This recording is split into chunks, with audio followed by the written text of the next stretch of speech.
without further ado, man, let's get into the topics, man, for this week, man. So much to talk about, so little time. The Lions, obviously, they went out to D.C., out to Landover this week to play the Commanders, and they handled their business 44-22. A couple of notes from the game. Dan Campbell did assume the play calling. That we speculated that he might or that he would at least seriously consider it. He actually did. Had a great day on offense, 560 yards of total offense to be specific. Better continuity, better use of the personnel, I thought. Better tempo, more diversity of play calling, all of that good stuff, man. But I'll throw it over to you for a few thoughts, man, and then I'll give you a few of mine, and then we'll preview the Philly game. But I thought it was a good win. Yeah. All in all, man, I thought we played decently in all three phases. Still some things to clean up on special teams, but I'll talk about that briefly. Yeah. But I want to give you a chance, man, to expound on whatever you saw, man. Good, bad, indifferent. Thought it was a good win overall. But I'll take your thoughts, man. Would say the people's champ. Yeah, man. I thought they handled their business for the most part. I mean, we did kind of go into the game, having it circled on the calendar. Of course. Have a, retaliation, revenge, and get back game. Hey, man, death, taxes, and Dan Campbell getting his lick back, okay? But it, soured a little bit with Daniels not being available. Yeah, of course. We want the whole roster. We did. To make it complete. We did. But that said, I'll take it. Hey, man, listen. Whenever you can go to someone's, home field, beat the brakes off of them. Yep. I'll take it all day long. It was crazy that I want to say maybe the day after we had maybe speculated about the play calling. Yeah. It had already, the 2 days before we talked about it, it had already happened on the low. Yeah. Right. Because they said Dan Campbell, the conversation that we had talked about, had the conversation with Johnny Morton Monday. Okay. Yeah. Yeah, I didn't look into all of the particulars, but then I guess Dan slept on it and said, yeah, you know what? But nah. We don't have no more time to waste. Enough of that. Yeah. And Monday had the conversation, and as you alluded, it was pretty evident that the play calling was different. Jonathan Vilma, you were at the game. Mm-hmm. You watched Jonathan Vilma made it a note to mention it quite a few times, and I'm like, okay. But you see it was evident. The second 100-yard game of the season for J-Mo. Yep. I thought it was his best game of the year, all in all. Well, more Laporta involved. Yep. Tesla even got a catch. Yeah. Tesla even got a catch. Tesla got a look. Mm-hmm. More Khalif Raymond involved. Yep. I believe Jameer and Montgomery split 15 carries apiece. Yep. So that's what it's supposed to look like. Yeah, I mean, you have all of those weapons in the cupboard. Use them. You got to. Defensively, I thought Jack Campbell stood out. Mm-hmm. Yeah. Jack Campbell stood out. Solid game from Jack Campbell. Terry and Arnold. Mm-hmm. Terry and Arnold made some flagless plays that I'll take. Yeah, no doubt. That I'll take. I mean, if they're going to let them play physical, okay. Yeah. So I'll take it. No complaints here. The complaint that I do have, and again, you alluded to it earlier, and I'll let you get back on the stove with it.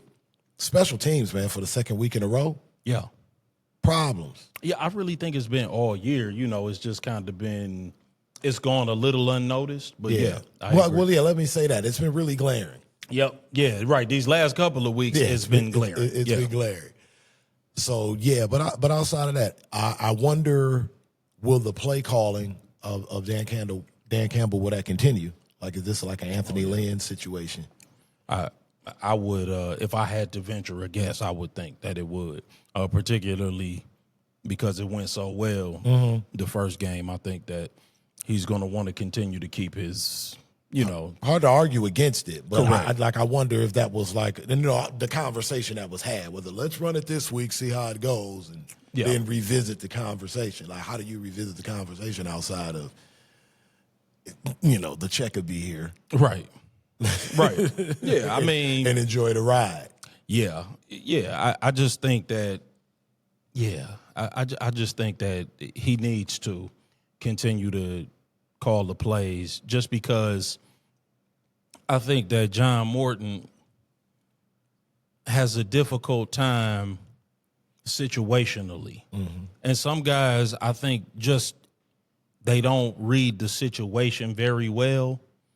And, and that, again, I'm not going to get heavy into criticizing John Morton. It's just, that's just how it is sometimes. Mm-hmm. And, and I think that Dan Campbell is just better at reading the situation. Now, Washington was banged up. Obviously, Sunday will be more of a test. Yes. On the road at, very hostile environment. So, we're going to have to be prepared. I think that we are probably going to have to play our best, most well-rounded game of the year. Yeah. I didn't like the 48-yard kick return on Washington's second possession this past Sunday that put them in position to score against good teams that are fully healthy, though that in more high-stakes situations, that those can hurt. Yeah. Those can be very harmful. So I'm looking for us to really look to clean that up. Yes. And I think Dan Campbell needs to continue to have conversations with the special teams coaches and say, look, we can't be giving up long kick returns. That's number one. Also, the place kicking got to be clean. The punt return has to be clean. I made an observation that on about half of all of the kickoffs and punt returns that I've observed, there have been flags league-wide. Mm-hmm. So, if I was a coach, a head coach, I would be looking to clean that up because I think that gives you an advantage over the rest of the league if you can be clean on special teams and not get those flags.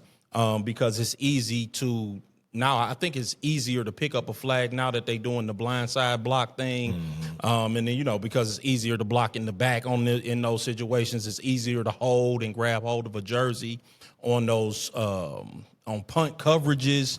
You can't run out of bounds, So like if you're the gunner, you fighting with two people, it's easier to run out of bounds. So it's a lot easier, I think, to pick up a flag in those scenarios. So, but you got to be detail oriented. Yes. You got to pay attention to the details, and I think Dan Campbell's done a good job of that. He deserves the benefit of the doubt with respect to paying attention to the details, cleaning stuff up as we go along through the season, so that when the games become more high stakes, we're prepared. Yeah, I mean, he and to your point, he, comes across, I guess, as the stereotypical, like, because he's a former player. Yeah. But offensively, even if you go back to, his stint in Miami and, having an eye to get a talent like a Ben Johnson, he knows offense. Yeah. Yeah, no, he's good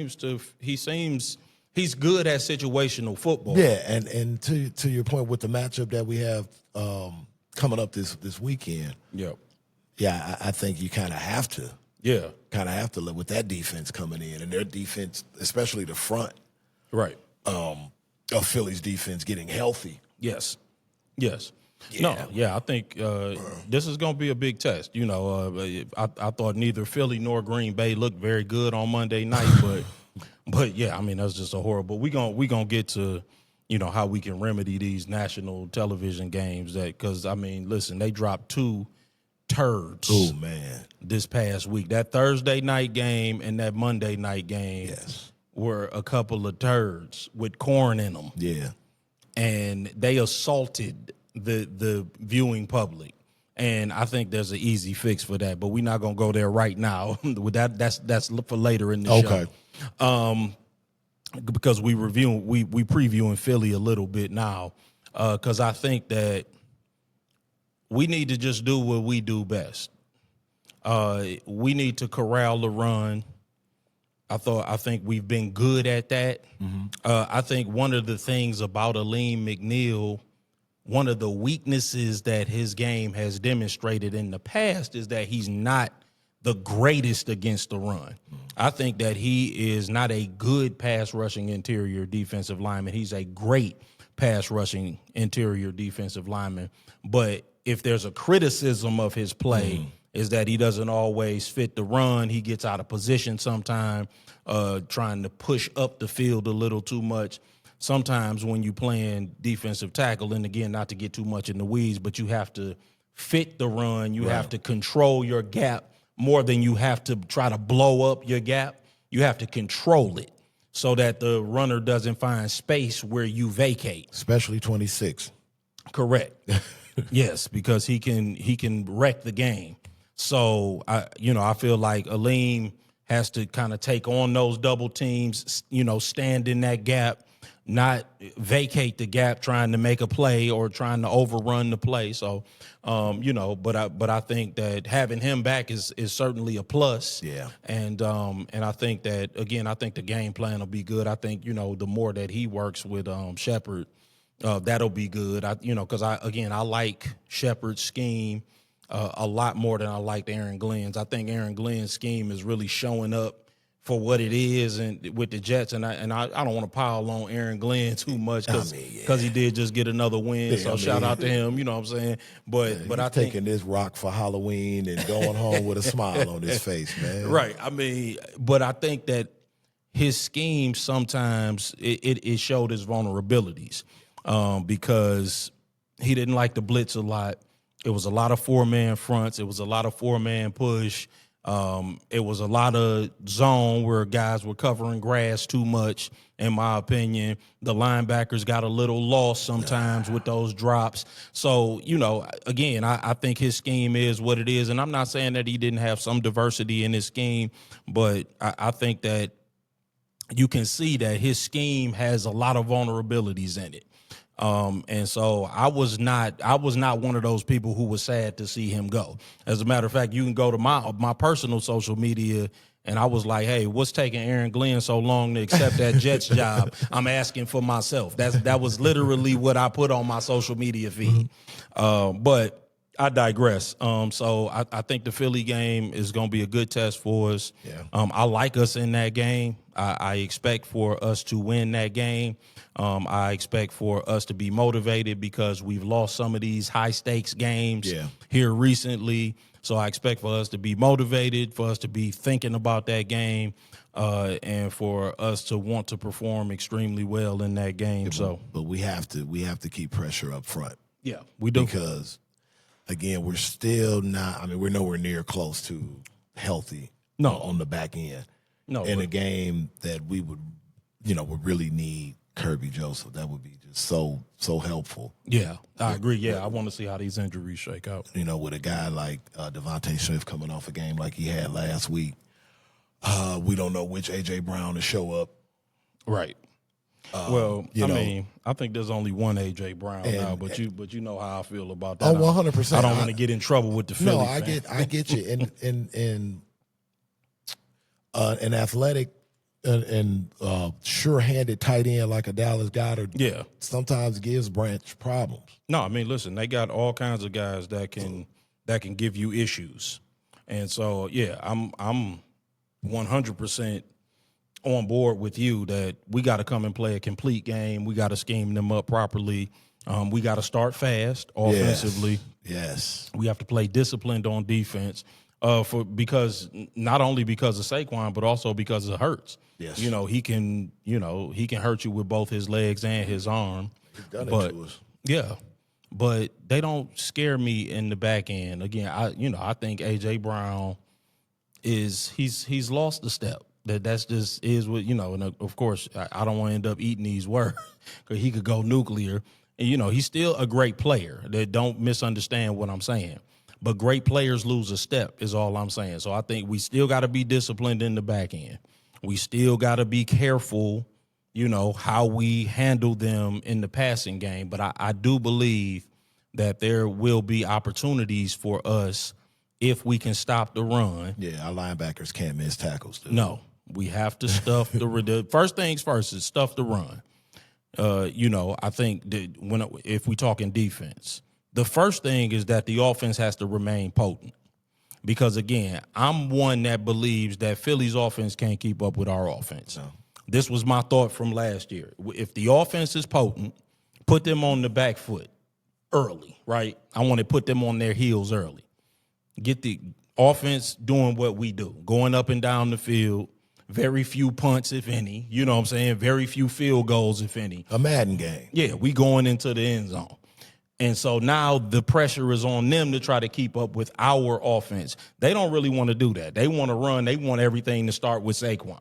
They don't want to have to depend on Jalen Hurts to be a thrower of the football and to try to keep up with our offense. Yeah, they're very methodical, like snail's pace. Correct. Yeah. So, they want a slower tempo game. I want to speed the game up on them immediately and take it right to them in that way. So, and I think we'll be able to do that. But I am interested to see the game because they'll be ready. They will be a good test. Ready. Yep, it will be. On a scale of 1 to 10. Yeah. Even though there's plenty of football left to be played in the division, on a scale of 1 to 10, how important is it to get a win on Sunday night?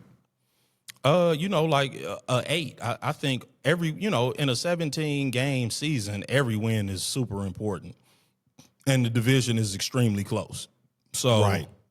Yeah, I think it's a 8 or a 9. It's not the end of the world if we lose, but we definitely need to get this win. 1 to 10.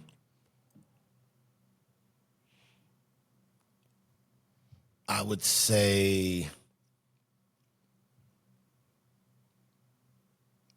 maybe 7.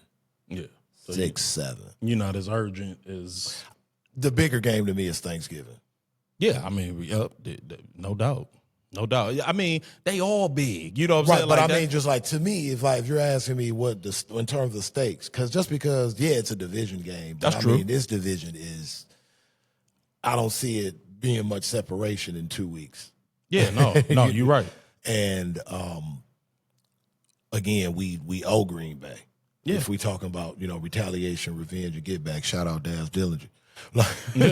You're right. we keeping that theme.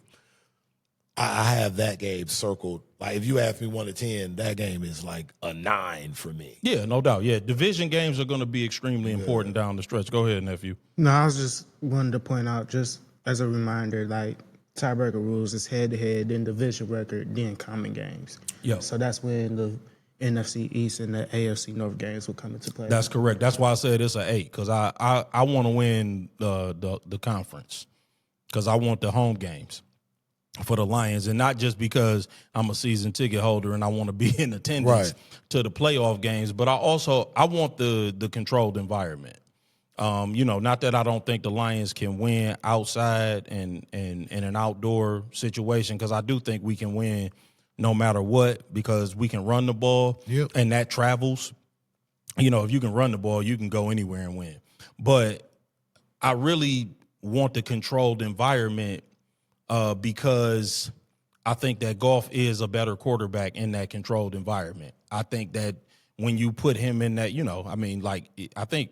I think he's like 11-1 in his last 12 outdoor games or something. Like I saw some crazy stat. Like he's been good outside, so don't misunderstand me. Like he's been very good no matter where he's been. Because I don't except Houston. Right, yeah, I know. But even then he won. They didn't lose a road game last year. So it's just I do want the home controlled environment though. I do think that that will ultimately benefit us if we can be home. I still want the bye, even though we've looked so bad after buys these past couple of years. I still got PTSD from last year in the playoffs, man. Yeah, so I know. It's like just show up wherever they're at. Yeah, listen, I think that's a matter of health. But yeah, you're right. I want the bye. I want the home field. The Redskins. Commanders. Yep. In the end zone doing the blade dance is still very much ingrained in my head, man. It wasn't jack shit we could do about it. It was ingrained in everybody's head. It was belted by backside. Yeah, man. Everybody was home in time for So, dinner in I that just- stadium. I showed you the video. I just want them to show up wherever it's at. But yeah, I don't get me wrong. I think definitely Sunday's a big game just Yeah, for the it's simple fact important. that they're the defending Super Bowl Yeah. champions. But we've done that before. As we've ascended, we've kind of like taken on the best already around the league, quote unquote, and either beat them or hung tough with them. Yeah. Yeah, man. Let's transition, man, into there's a couple of other bits of business, man, that we can discuss Okay. with the NFL.